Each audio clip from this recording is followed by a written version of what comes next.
Donc vous avez une image ouverte dans Photoshop. Vous allez enfoncer la touche F sur le clavier de manière à l'afficher en plein écran. Maintenant, avec la barre d'espacement sur le clavier, vous pouvez la bouger comme vous voulez, bien entendu. Zoomer en arrière, en avant avec la roulette de la souris. On est d'accord? Donc touche F pour faire placer plein écran. Barre d'espacement sur le clavier pour appeler la main et pour pouvoir bouger comme on veut l'image. Donc quel que soit l'outil qui est activé dans la palette des outils, en enfonçant la barre d'espacement sur le clavier, ça appelle la main.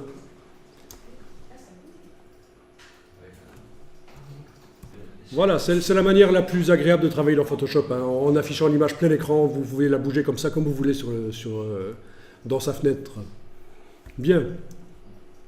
Alors donc, on a une image haute définition et on en voudrait une version plus petite. On va voir ici des notions très intéressantes que vous ne connaissez sans doute pas dans Photoshop. Donc, open your eyes, ouvre tes ouilles. Ça va être intéressant.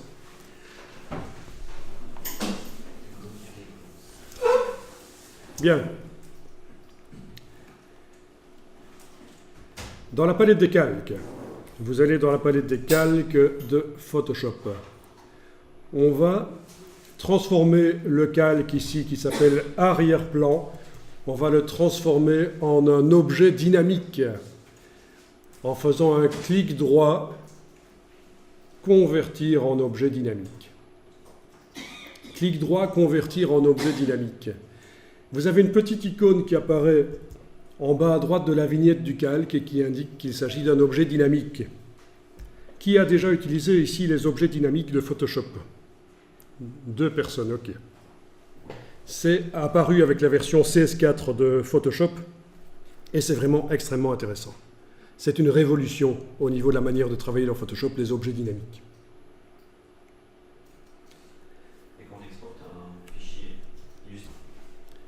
Alors attention à ceci, sur un objet dynamique, dès que vous essayez de modifier les pixels, ça va vous proposer de transformer le calque en pixels. Par exemple, si je prends le pinceau et que je clique sur mon image ici, vous devez pixeliser cet objet dynamique avant de continuer.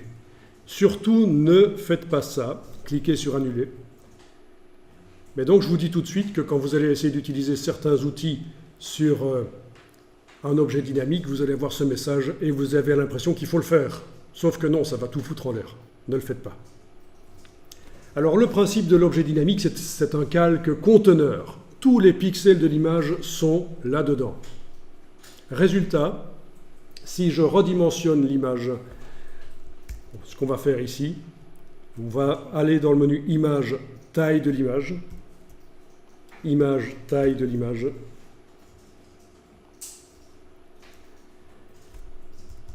Est-ce que vous avez tous ceci qui est enclenché, le moteur de multiplication et de division du nombre de pixels dans les images Photoshop, le rééchantillonnage? Si on veut modifier le nombre de pixels dans une image, c'est ce qu'il faut faire. Donc j'ai actuellement chez moi une image de 2600 pixels sur 1900 à peu près. Et vous devriez avoir le pourcentage qui apparaît ici. On est en train de modifier la taille de l'image en pourcent, on est d'accord? Bon, ben tapez 10. À la place de 100, vous tapez 10. Alors, si je mets l'image à 10%, combien de fois moins j'aurai de pixels dans l'image une fois qu'elle aura été réduite? 10 fois 10 fois moins? Combien je vais voir de pixels en moins Alors, si je mets 25%, 25%, si je réduis la taille de l'image à 25%, ils seront toujours là parce qu'ils sont dans un objet dynamique, mais je ne vais pas les voir tous. 25%, ça fait combien de fois moins de pixels? À la base, il y a combien de pixels au total? Bah, à la base, chez moi, il y en a 2635 sur 1942. Non, mais ça, c'est une question intéressante. Parce que tout le monde se plante là-dessus. Voilà. Eh bien, vous avez faux, et ça c'est un problème d'école primaire. Si vous avez un carré de 2 cm sur 2, non, de 4 cm sur 4, un carré de 4 cm sur 4, vous le réduisez de 25% en largeur et hauteur. Il devient de 1 cm sur 1, on est d'accord. Un carré de 4 sur 4 devient 1 sur 1 si je le réduis à 25%. C'est combien de fois moins? 4 fois? Ce ne serait pas plutôt 16 fois? À la base, c'est 4. On n'a plus que 1, donc c'est 4 fois. On parle en nombre de pixels. Il faut réfléchir en surface.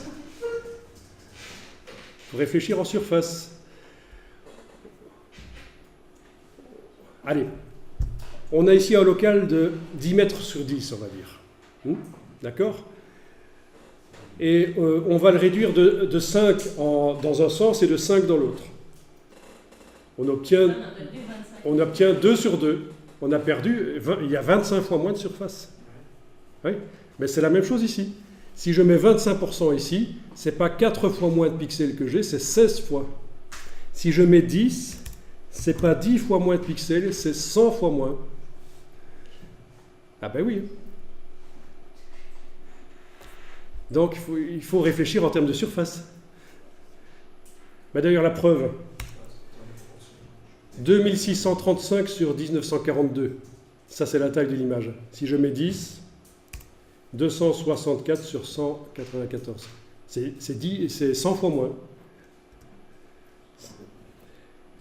C'est 10 fois moins en largeur et hauteur, mais sur la surface ça fait 100 fois moins. Donc il faut y penser à ça. Bon, faites ça, faites à 10%. Mais vous en faites pas, tout le monde se plante là-dessus, hein, sur le nombre de pixels. Donc on met à 10%. Oui, mettez 10% et validez. Et réenchantillonnage automatique. Donc, quand je ne dis rien, c'est qu'il ne faut rien faire.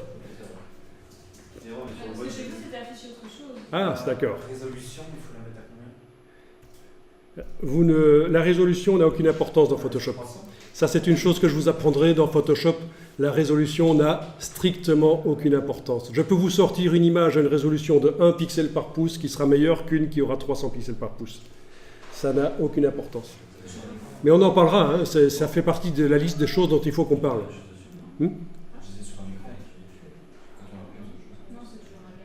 C'est quelque chose dont on parlera, et il y a beaucoup d'infographistes qui ne comprennent rien à ça. Résultat, ils font des choses superbes, et quand ils veulent sortir ça sur papier, ça devient pourri parce qu'ils font une opération qui fout tout en l'air. Donc voilà, vous avez 100 fois moins de pixels, on est d'accord, vous avez appliqué 10% de taille, vous avez 100 fois moins de pixels, vous zoomez, pour regarder un peu à quoi ça ressemble. Et bien voilà, vous devriez voir qu'au niveau qualité de l'image, c'est pas génial. Voilà, c'est une taille de vignette, de miniature en effet. Mais étant donné qu'avant de faire la réduction, on avait mis les pixels dans un objet dynamique, si je multiplie maintenant la taille de l'image à nouveau, bien sûr vous allez dire on pourrait faire CTRL-Z. Mais faisons le test ici, je retourne dans Image, taille de l'image, je vais mettre 1000%, donc multiplié par 10 en largeur et hauteur, obtenir 100 fois plus de surface. Je reviens à mon nombre de pixels original. OK. Eh bien, contrairement à ce qu'on pourrait croire quand on regarde la petite prévisualisation ici, vous voyez que si je n'avais pas mis dans un objet dynamique, ceci deviendrait réellement ça dans l'image agrandie, sauf que ça a été mis dans un objet dynamique et c'est un résultat différent de ça que je vais obtenir. Ça, c'est Photoshop qui tente de démarrer de peu de pixels et de recréer des pixels artificiellement, mais non. OK. Voilà. Regardez la fameuse maison qui apparaît, c'est grumeleuse là dans ma boîte taille de l'image, elle est nickel. Hein. J'ai retrouvé tous mes pixels. Donc vous avez compris le principe de l'objet dynamique déjà. C'est un intérêt des objets dynamiques. Quand vous avez un calque ou une image sous forme d'objet dynamique, vous pouvez le redimensionner autant de fois que vous voulez, tous les pixels originaux restent dedans. Ça s'enregistre dans le fichier, bien sûr. On peut enregistrer, fermer, réouvrir et faire l'opération de 1000%, ça marche. Ils sont là, ils sont dedans, oui, oui. OK. Alors, vous allez maintenant chercher une fenêtre qui s'appelle Navigation.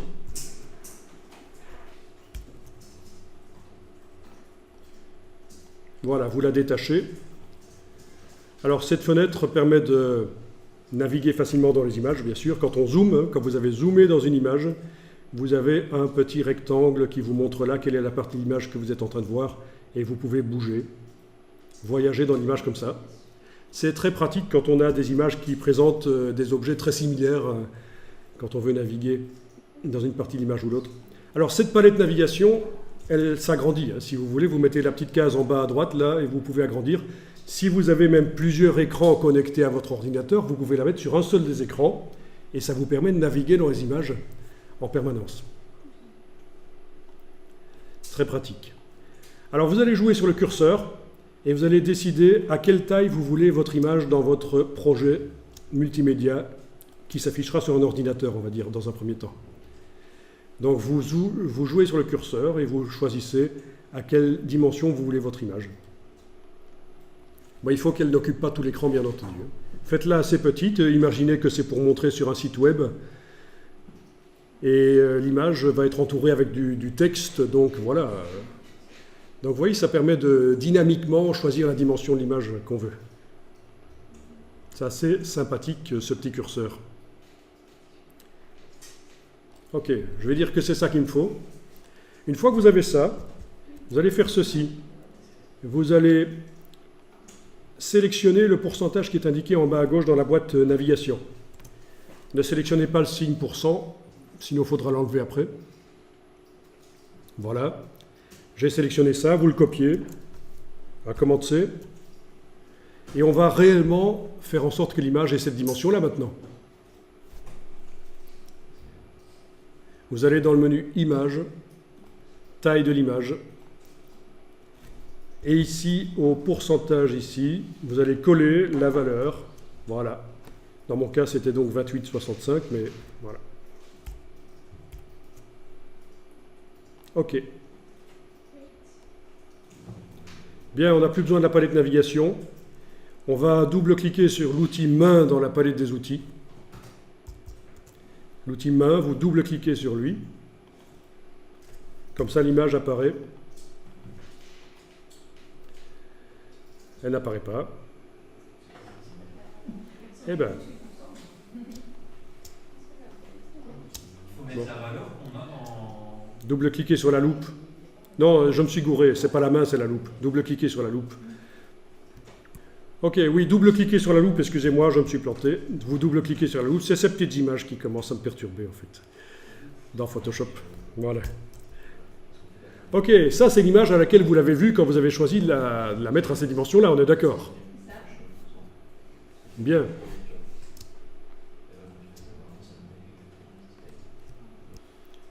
Eh bien, on va gérer la netteté sur l'image. Vous allez dupliquer le calque. Vous prenez le calque, vous l'amenez sur le bloc de feuilles, par exemple. Vous avez une copie. Donc, ce que je vous montre là est vraiment une astuce assez connue, surtout par des photographes, pour améliorer la netteté sur les photos, et surtout quand elles ont une petite dimension, en fait. Vous avez fait une copie.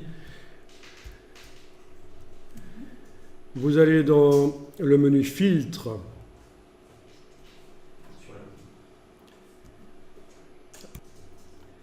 Filtre, divers, passe haut.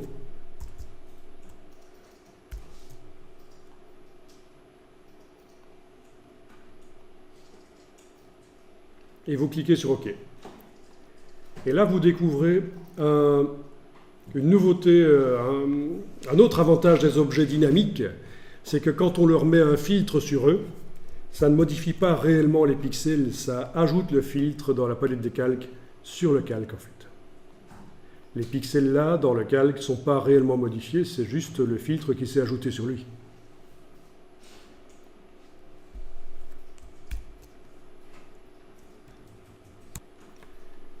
Ok.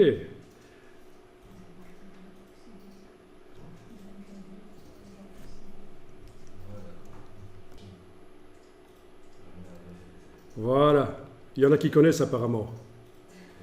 on fait passer le mode de fusion de normal à incrustation. Et là, vous avez un calque qui devrait normalement apporter de la netteté à votre image. Il suffit de tester. Vous enlevez l'œil en face du calque. Vous le remettez, ben vous voyez que ça souligne le détail.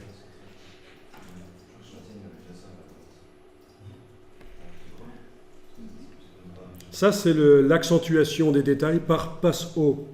Mais alors, le niveau de passe haut peut être modifié, bien sûr. Vous allez pouvoir double-cliquer sur le mot passe haut et jouer sur le curseur de manière à choisir la force du détail que vous amenez. Il faut que ça reste naturel. Voilà. 0,5, voire même 3 dans mon cas, c'est déjà suffisant en fait. Voilà comment on arrive à avoir des images qui ont l'air super nettes quand elles sont même affichées en petit.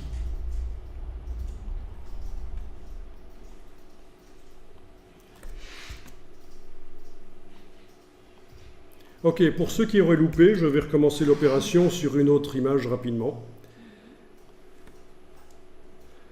Voilà l'image d'un jardin, visiblement, en plus il est bien flou là, à l'arrière-plan. C'est pas une image très nette. Ok, donc opération. Navigation. Je joue avec le curseur pour décider à quelle dimension je veux l'image. Ok, ça c'est la dimension. Je prends ça, la valeur qui est là. Je vais dans Image, taille... Ah, j'ai oublié un truc. Il faut me le dire quand j'oublie un truc. Hein. Avant d'aller dans Image, taille de l'image, il faut que je mette les pixels dans un objet dynamique, ce sera toujours mieux. Voilà. Donc je suis en train de répéter l'opération pour ceux qui voudraient revoir la technique. Donc, Image, taille de l'image. Je vais coller ici le pourcentage que j'ai été prendre dans la palette navigation. OK. Je double-clique sur la loupe dans la palette des outils, je vois l'image à la dimension que je viens de lui donner. Je duplique le calque. Tout ça peut être fait par des scripts. Si vous avez des centaines d'images à traiter, bien sûr, il y a les scripts. Qui connaît les scripts Photoshop ici? Les actions Photoshop, levez la main. C'est super intéressant quand vous avez des opérations répétitives à faire. C'est super intéressant les scripts. Donc j'ai dupliqué le calque, je lui mets le filtre divers passe haut. OK. Je le fais passer en mode incrustation au lieu de normal. C'est un filtre. C'est un filtre qui fait ressortir, comme tu as vu quand il est en mode normal, il souligne les objets qui sont dans la scène en fait. Hein, par un système qui s'appelle le masque flou. C'est un système qui existe avant l'infographie même. Les masques flous. Donc je le mets en mode incrustation, je double-clique sur le filtre passe haut, je règle la force de netteté que je veux. Voilà, si je veux que ça en jette, on a besoin... En fait, c'est culturel aussi, hein, la netteté. Si vous allez par exemple en Allemagne, regardez un peu en Allemagne les photos dans les magazines, ils y vont à fond sur la netteté. Ils y vont beaucoup plus qu'en France sur la netteté. C'est culturel, c'est une question d'habitude. Ok, donc là, j'ai amené de la netteté, clairement, ça améliore la photo, voilà.